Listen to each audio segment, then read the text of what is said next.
I grew up in a middle-class home.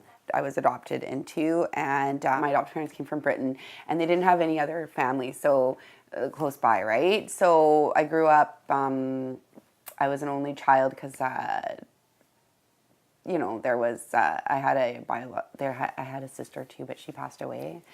So yeah, so I grew up the only child, and I also was homeschooled until grade 6. So I didn't have any influence of, you know, smoking cigarettes or beer, alcohol, drug abuse, or anything like that until I hit grade 6, where other kids, if they had cigarettes and stuff, that was where it was cool to, you know, try this or to try stealing beers from your parents and stuff, right? So that's how I got into alcohol and drug consumption, right? So that was grade 6. And then just kind of would binge drink on the weekends with my friends, you know, like kind of save your allowance and just get drunk at parties, you know, on Friday night, right? And slowly that progressed to drinking in the nightclub scene, right? And going to bars, right? And then just kind of, you know, if you're predisposition to like not being able to stop, which is like, you know, kind of what an alcoholic is. I just ended up, you know, blacking out and just binge drinking and stuff, you know, and then being into relationships with boys and stuff under those contexts. When you're in relationships that are based on getting wasted, there's a lot of violence and arguing and stuff that happens, right? So then I got pregnant and was able to stay sober, and had my first baby. He's 14 now, so yeah. And then I had another one, so I have a 14-year-old, 11-year-old son, and an 8-year-old son. I've had my children partly to do with my own relapses, and most of my relapses have happened after I've gone on a pain medication, like to do with dental work or car accident. So like that's like codeine, Tylenol 3s has been like one of the progressions, and then I end up slipping shortly after. It kind of just augments your mind just enough for me, because I'm an addict. And because I've been predispositioned to drugs and alcohol.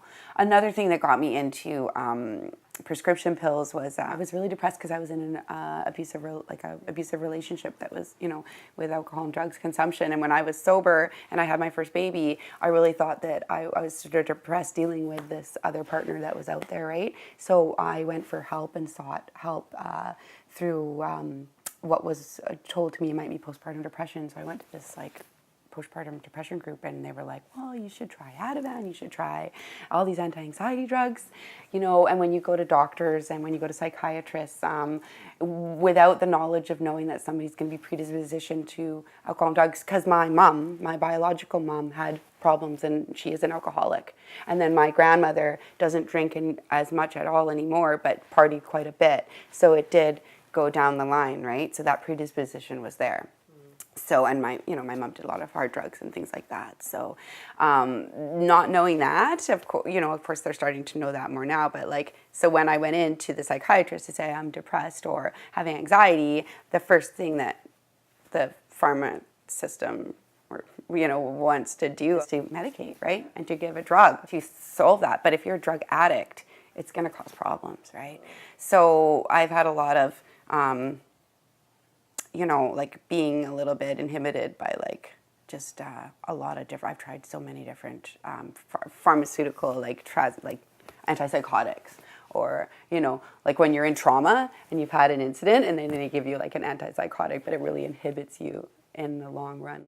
The plan is to acknowledge that and then to make a plan and process. Like I had burnt my hand sober in a cooking accident with oil, and I had like an accountability person that helped me, my mom, and I had other people that were dispensing my medication, or and then when I knew and I was starting to feel like I'm getting attached to it, that in it, like I was like, no, maybe give me one more. But I knew I was accountable to somebody, right? So Yeah, like I'm working to get my kids back. They will send you the only recognized, so if you go sit down with a social worker and they will say the only way that they can kind of pass the books is through a certified treatment center. Well, of course, I've done that and now gone a few times and then gained my kids back and gone like 2 years and then had a slip due to what I had said, right? Due to prescriptions. So basically, I just didn't want to have to go all the way to Vancouver, or, you know, I didn't want to go through another treatment center that I'd already been through. So I was like, what can I do? What's going to be the best program for me that's going to give me the most of what I've experienced at certified treatment centers? And then, but it's going to be more than that. Just it's going to be like that extended support. Because when you've gone through trauma and when you've gone through, you know, stressors and things, it's so important to be empathetic and to be, you know, for your supports, to be empathetic and to work with you and to be able to be openness and there to be, you know, in the present and just, you know, to know what the plan is and transparency and stuff like that, right? So I just knew, I knew that it would be more traumatizing if I, you know, alienated myself from, like got a little more alienated from what I needed to be close to, right? And so that's my children live in town, and I've had them threatened to be put up permanently, right? A few times. I don't have family that they can live with, so therefore when there is a slip and they need to do an intervention, there's never been a plan put in place that the kids will go here. And it's a lot of people, sometimes they have that put in place because they have their aunt or their sister or their uncle. So for me, I don't have other family for them to do that. So they go into the foster system. I've got to look at what's my history, like why have I relapsed and lost my children? Because you can't just be putting onus on that. Those are the reasons why I can't have my kids. Like I need to look at what to prevent it, right, in the future. But so that's where I'm at right now. Some of the goals I'm working on is like I do mindfulness because I am a single mom. The dads aren't in the picture, and like I said, there's a lack of amount of family, right? So I have to rely on my community support. So like my church, my you know, my addictions counselor, people in recovery in Alcoholics Anonymous, you know, and and just my family that I do have, right? Because I don't have that extra pair of hands to be, right? So being a single mom, I know that I have to be able to make the life manageable for me and my kids. So the last time I got them back, I had them in like Cub Scouts, Beavers, everything, drama, da-da-da-da, and I was going to university at the same time, and then I had a car accident which tipped, I had no room on my plate for like an emergency to happen, and then it happened, right? So now this coming up planning is like, no, not to parent out of guilt. I do go to school and I'm on disability, right? And I have found that's benefited me. It's from PTSD from living that life. So I've gotten that designation, which is like a total step up bracket. They give you like quite a bit more a month to help you, right? So I think that sometimes it's such a better benefit to do that and go that route, even, you know, and then if you can come out of it, you can come out of it, right? So, and I do part-time school, and, but it's more, so that I like, you know, and the government welfare system does pay you enough and things like that to have your kids and it's manageable. I can tell you that what they give the foster parents is like $6,000 a month, and what they would give an adoptive family is like 2/3 that, and what the single mom gets is 1/3 that. So the social workers came here, and it was the first time they'd ever been to this home, right? In order to approve.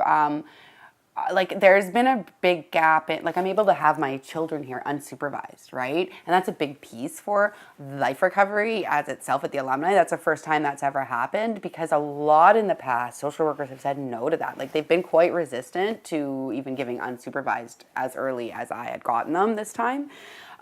There's probably different dynamics that are put forth, but I mean, their system is so, like the system is so crunched, like that they only can allot, that worker only has time for an hour and a half for that mom, and that's how everyone across the board gets that, right? So it's helpful that you know, my children are allowed to be here, and I don't know if that fits with other places that are recovery houses in town. With Jenny and with Shirley that live here, like they are so, they're like extended family. So for someone like myself, like as growing up an only child and growing up pretty alone, like I thrive in this kind of environment. And I really think it's about promoting someone to thrive, right, in their life. And yeah.